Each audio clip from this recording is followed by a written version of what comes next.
Paz do Senhor, queridos irmãos, tudo bem com vocês? Espero que sim.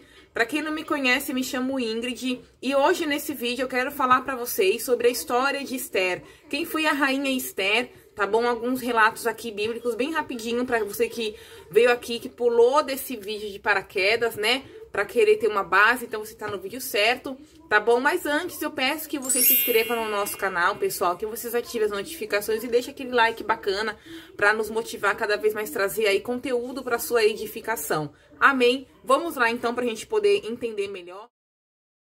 Irmãos, a Esther em persa, ela significa estrela, tá? E em hebraico significa flor de murta. A história de Esther apresenta grande importância na história.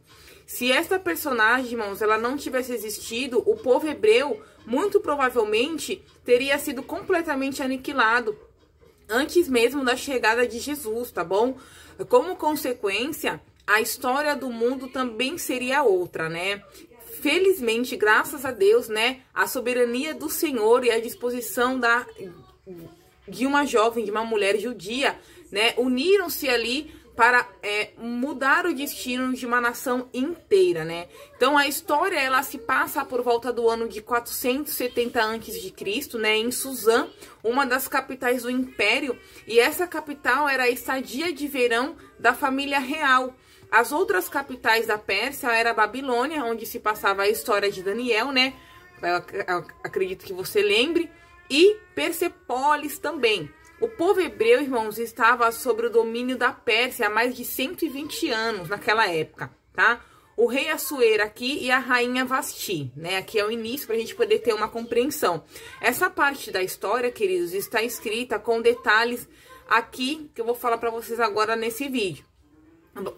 Basicamente, o que acontece? O rei Assuero, ele pediu para a rainha Vasti desfilar diante dos convidados e ela se recusou. Então o rei ordenou que fosse escolhida outra mulher para ocupar o lugar da rainha Vasti, tá? Aí a nova esposa do rei, né? Bom, passando algum tempo, o rei, por conselho de seus sábios, resolveu convocar todas as mulheres virgens e bonitas do reino. Após uma seleção, iria escolher uma nova rainha. Morava naquela cidade, irmãos, um homem judeu que tinha sido trazido cativo de Israel para a cidade de Suzã. O homem morava com sua prima, Radassa, Esther na língua dos persas, tá? Uma jovem moça muito bonita, né, que havia ficado órfão muito cedo, né? E Mardoqueu a assumiu como filha, tá, pessoal? Ocorreu que Esther, ela foi levada pelos guardas juntamente com outras mulheres ao palácio. Lá, ela ficou sob cuidado de Agai, um dos eunucos responsáveis pelo trato feminino. Este simpatizou muito com Esther. Olha o mistério de Deus, né? E lhe acomodou no melhor lugar ali da casa junto com as mulheres. Esther, ela não contou a ninguém que era judia, porque Mardoqueu tinha lhe advertido a não revelar de onde eles vieram. Passando um ano, irmãos, o rei começou a chamar as moças que havia selecionado. Por fim, Esther, ela foi chamada à presença do rei. E o rei amou a Esther mais do que todas as mulheres, né? E ali ela conseguiu alcançar perante ele graça e benevolência mais do que todas as virgens ali que estavam junto com ela. E pôs a coroa real na sua cabeça e a fez rainha em lugar de Vasti, lá em Esther capítulo 2, versículo 17.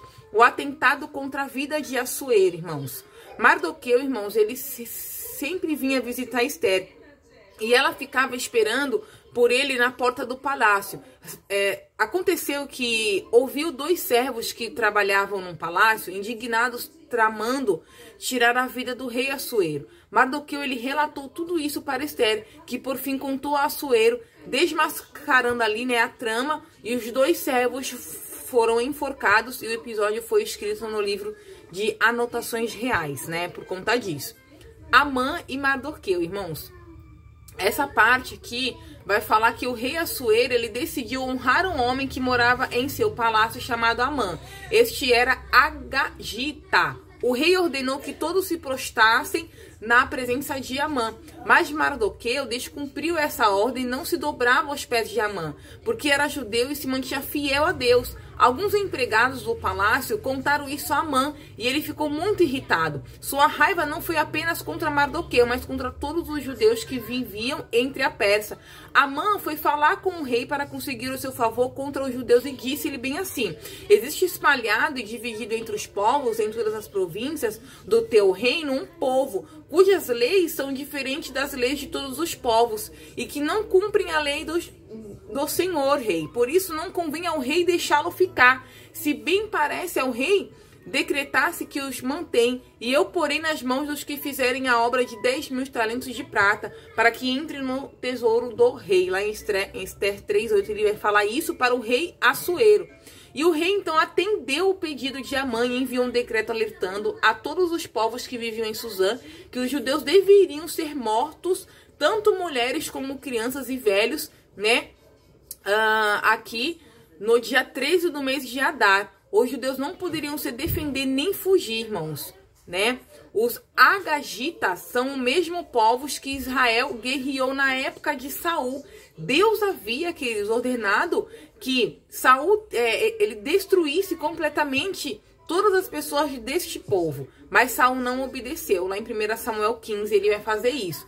O luto do povo e a resposta de Esther. Quando Mardoqueu ficou sabendo do decreto do rei, ele rasgou as suas vestes, irmãos, se vestiu de pano de cinza, e essa prática era tradição entre os judeus mesmo, para expressar tristeza. Mardoqueu se dirigiu à entrada do palácio e lá ele começou a prantear, né, a situação de seu povo. A rainha Esther, ao saber disso, ela enviou roupas para cobrir o seu tio, mas ele não os aceitou. Um dos servos de Esther lhe contou tudo o que havia acontecido no reino e o decreto que o rei havia proposto contra os judeus. Esther enviou um dos seus servos para dizer a Mardoqueu: não há nada que eu possa fazer. Você sabe, qualquer um que se apresenta diante do rei sem ser chamado é morto. E se eu não fui chamada, não tenho mais acesso ao rei. Então Mardoqueu disse a Esther: não imagines no teu íntimo que por estares na casa do rei escaparás só tu entre todos os judeus. Porque de todo te calares neste tempo, socorro e livramento de outra parte sairá para os judeus. Mas tu e a casa do teu pai perecereis. E quem sabe se para tal tempo como este chegastes a este reino, né? Ele fez essa pergunta aí para Esther. Esther então respondeu: vai, ajunta ao povo, os judeus, né, que se acharem em Suzã, e jejuai por mim, e não comais nem bebais por 3 dias, nem de dia nem de noite. E eu e as minhas servas também assim jejuaremos. E assim irei ter com o rei, ainda que seja segundo a lei, e se eu morrer, morri. Então Mardoqueu ali, ele falou a todo o povo, conforme o que Esther pediu, né? O convite do rei. Esther vestiu suas melhores roupas, entrou no pátio interno do palácio do rei. Ao avistá-la, o rei se agradou de Esther e atendeu o cetro de ouro para ela, o que simboliza que ela não era morta se chegasse perto dele. O que você quer, minha rainha? Você sabe que eu te daria até metade do meu reino, falou Assuero, né? Ele: obrigada, meu rei, mas apenas peço que você e Amã compareçam ao banquete que eu vou preparar. O rei concordou, ele e Amã foram ao banquete, estando os dois sentados à mesa. Esther ainda fez mais um pedido: meu rei, venha você e Amã novamente a um banquete que eu vou preparar amanhã, e lhe farei um pedido especial. Amã saiu do banquete, né, irmãos? Aqui, aqui ele vai falar que Amã saiu do banquete muito alegre, se sentiu honrado por ter sido convidado por Esther. Quando saía do palácio, cruzou com Amã na porta de entrada do palácio. Ao observar que ele não se curvou, ficou muito bravo, mas se conteve e foi para casa. Chegando em casa, convidou seus amigos e a sua mulher para uma festa, e durante a festa se gabava, contando aos seus convidados sobre suas riquezas e sobre a honra que o rei tinha concedido a ele. Contudo, irmãos, isso contudo, isso não me satisfaz, enquanto eu não vir aquele judeu Mardoqueu se curvar diante, né, ali diante de Amã. Então a mulher de Amã e seus amigos lhe deram o seguinte conselho: faça-se uma forca de 50 covatos de altura, e amanhã dize ao rei que nela seja enforcado Mardoqueu. Então entra alegre como o rei ao banquete.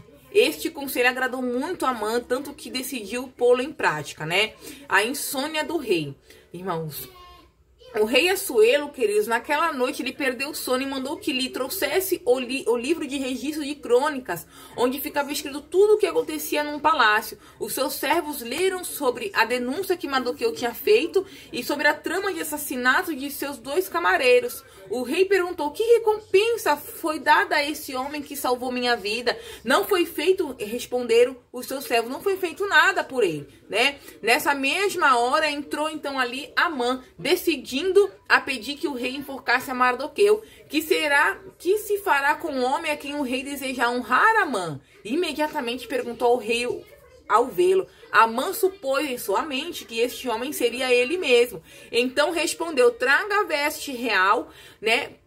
De costume vestir, como também o cavalo em que o rei costuma andar montado, e põe-se-lhe a coroa real na sua cabeça, entrega-se a veste ou cavalo à mão de um dos príncipes mais nobres do rei, e vista-se deles aquele homem a quem o rei deseja honrar, e leve-no a cavalo pelas ruas da cidade, e apregoe diante dele. Assim se refará o homem a quem o rei desejar. Ótima ideia, faça exatamente isso. Mardoqueu, pois, ele se salvou a minha vida, eu não lhe retribuí, né? O rei ali falando para Amã. Então Amã cumpriu a ordem do rei, foi e fez exatamente tudo quanto sugeriu. Andou com Mardoqueu montado num cavalo, anunciando assim, né? Se fará homem a quem o rei honrar. Voltou para casa extremamente entristecido e contou tudo à sua mulher o que tinha acontecido.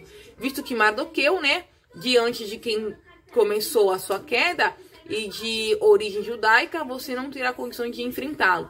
Sem dúvida, você ficará arruinado, né? E aqui foi muito forte essa situação, querida. Aconteceu uma situação muito séria. E no final da história, ele vai nos contar que Amã, a forca que ele fez para Mardoqueu, ele mesmo, né, entrou dentro dessa forca e ele mesmo foi morto, queridos. E ali o povo de Deus foi salvo, né? Pela uma atitude que Esther teve de colocar o povo em jejum durante 3 dias e 3 noites, né? Ali, até os animais, todos ali ficaram em jejum pela salvação daquela nação. E Deus ali bradou fortemente a ponto de o próprio inimigo, né, abrir a cova para ele mesmo cair. Então é uma história muito linda, vale muito a pena você aí ler na sua casa, tá bom? Aqui só foi um panorâmica, mas aí depois com calma você lê com mais amor e carinho a palavra do Senhor. E fique com essa palavra, que se você começar a ter uma vida de propósito com Deus em oração e jejum, saiba que Deus ele move os céus e a terra por amor a você. Amém? Um grande beijo no seu coração e até a próxima. Tchau!